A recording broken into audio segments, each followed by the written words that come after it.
আয়সা দেখলো হুজুর মোতালা করতেছে, এমন ভাবে কিতাবে ডুবে গেছে, হুজুর ওই লোকের দিকে চেহারা তোলার টাইম নাই। এবার বলুন তো দেখি এই লোকের হৃদয়ে কেমন মহব্বত হবে। ফুতরে ফোন দিয়ে দেবো, ফুত 1000 দিতে শরম লাগে, ফুত 2000 দিই। সুবহানাল্লাহ বলেন। আমাদের রিজিকে, আমাদের রিজিক, আমাদের তাসবিহাত আমাদের রিজিক, আমার জিকির ও তাকওয়া আমার রিজিক, আমার তিলাওয়াত আমার রিজিক। সুবহানাল্লাহ বলেন। তাহলে এবার বলেন তো দেখি আমাদের কি করণীয়?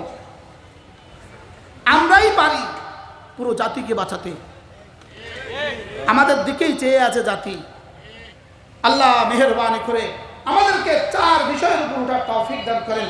ইলম, ঈমান, আমল ও তাকওয়া। বলেন ইলম, ঈমান, আমল, তাকওয়া। বলেন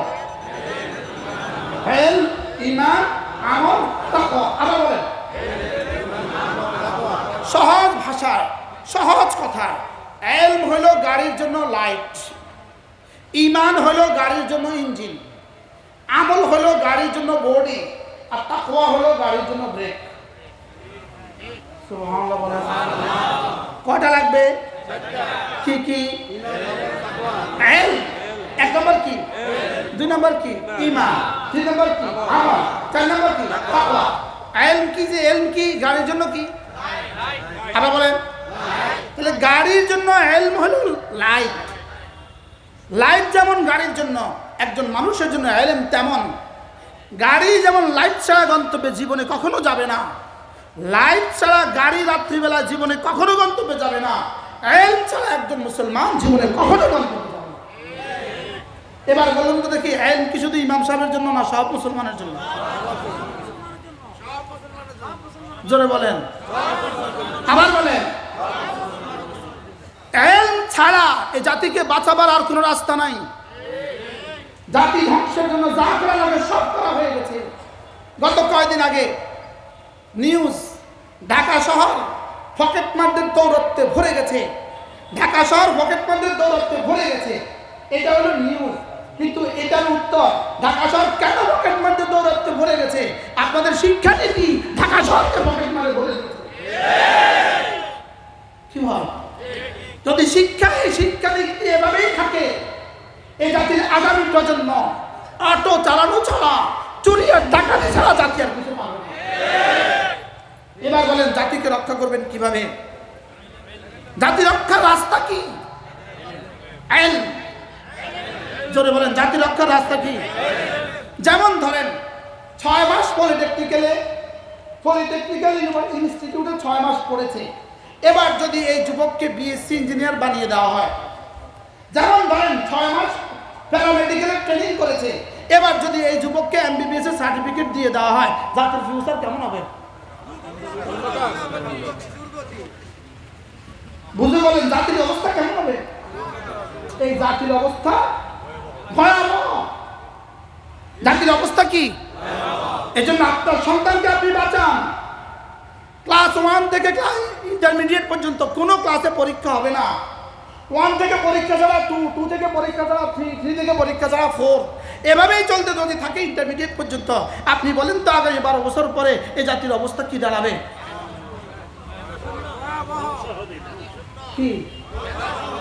অতএব এই জিম্মাদার ইমাম আর মুয়াজ্জিনদের, জাগান আপনি আপনার জাতিকে, জাগান আপনি আপনার সমাজকে, সমাজের প্রতিটা মানুষকে বুঝান এই কথা, আমার সন্তানকে দিন শেখানো ছাড়া আমরা আমাদের সমাজ বাঁচাতে পারবো না। শিখাবো তো ইনশাআল্লাহ।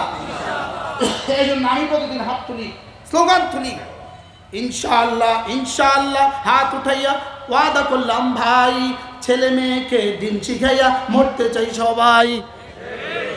ছেলে মেয়েকে কি শিখাইয়া? বলেন ছেলে মেয়েকে আমরা দিন শিখাইয়া মরতে চাই। আপনি 12 বছর এক মসজিদের ইমাম, আপনার সমাজ থেকে 12 জন ছাত্র আলেম হলো না, আপনি 12 বছর কি করলেন? রাগ করছেন নি কেন? আপনি 12 বছর কি করলেন? 1 বছর যদি একজনকে বানাতেন, একজনকে যদি কয়জনকে বানাতেন, তাহলে তো 12 জন তৈরি হইতো। আপনাদের পার্বত্য চট্টগ্রামের অবস্থা কি? বাংলাদেশের 1/3 পার্বত্য চট্টগ্রাম। পার্বত্য চট্টগ্রাম শুধুই ধাক্কা দেওয়ার বাকি আছে, শুধুই ধাক্কা দিবে পার্বত্য চট্টগ্রাম পূর্ব তৈমুর। পার্বত্য চট্টগ্রাম সুদান হয়ে যাবে। মুসলমানদেরকে আমরা জবের কথা শুনছি, শুধু পার্বত্য চট্টগ্রামে মুসলমানদেরকে জবে করা হচ্ছে হচ্ছে হচ্ছে এর একমাত্র কারণ পার্বত্য চট্টগ্রামের মুসলমানদেরকে শিক্ষা থেকে বঞ্চিত করা হয়েছে। শিক্ষা থেকে কি করা হয়েছে? বঞ্চিত করা হয়েছে। যুগের পরে যুগ থেকে পার্বত্য চট্টগ্রামের শিক্ষা ব্যবস্থা থেকে জাতিকে বঞ্চিত করা হয়েছে। আর এটাই আমাদেরকে চাপানোর ষড়যন্ত্র চলছে। এটা এজন্য আমার ভাই প্রত্যেকে নিয়ত করেন, আমি আমার সন্তানকে দিন শিখাবো। বলেন ইনশাআল্লাহ, বলেন ইনশাআল্লাহ। এর জন্য আমাদের ইমাম মুয়াজ্জিনদের ভূমিকা কেমন হওয়া উচিত? অনেক গুরুত্বপূর্ণ না, সবচেয়ে বেশি গুরুত্বপূর্ণ, সবচেয়ে বেশি গুরুত্বপূর্ণ। আজীব কথা, আমাদের এক বুজুর্গ ছিলেন আল্লামা সৈয়দ আব্দুল মজিদ নদীম রাহমাহুল্লাহ তাআলা, তিনি বলতেন উনি শুধু মাইয়েতের অপেক্ষা করে, উনি মাইয়েত অ্যাসোসিয়েশনের সভাপতি। উনি কোন অ্যাসোসিয়েশন? উনি মুর্দা কমিটির সভাপতি। উনি কোন কমিটির সভাপতি?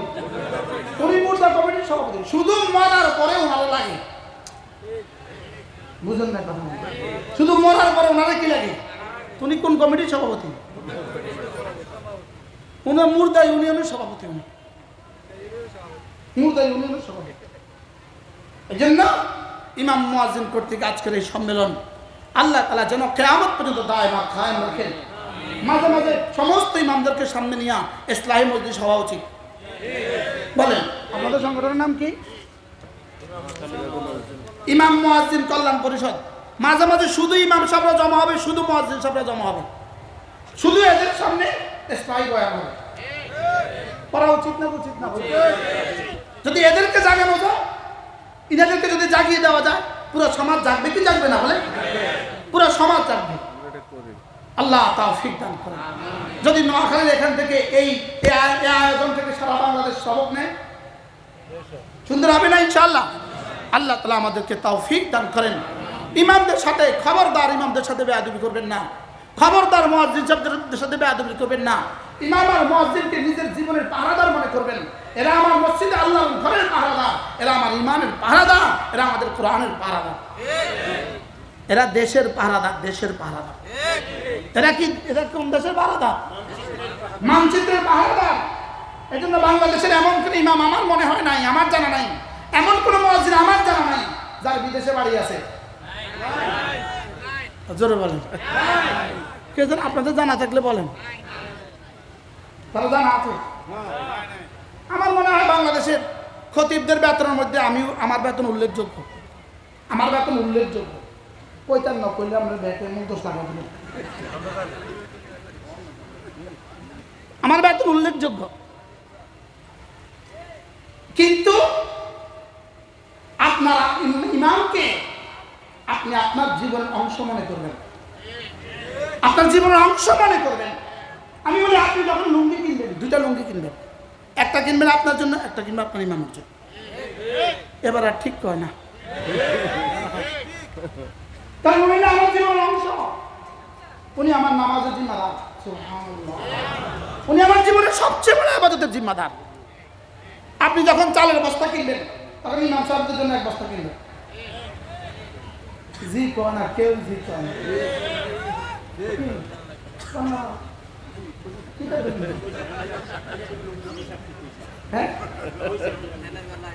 কি ভাই, আমি আমার ইমামকে, আমি আমার মুয়াজ্জিনকে আমার জীবনের শ্রেষ্ঠ রাহবার মনে করব।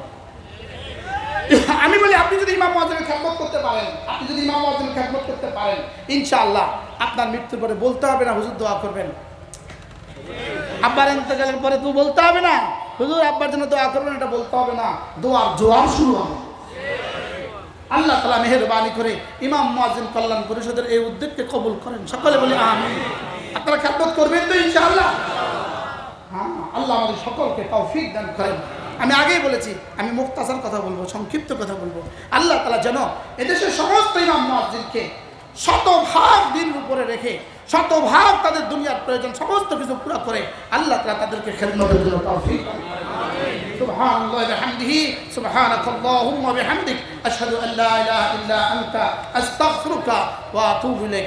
অনিবার্য কারণে আগামীকালকে আমাদের জেলা জামে মসজিদের ইসলাহী মজলিসটা মুলতবি অনিবার্য কারণে আল্লাহ তাআলা আমাদের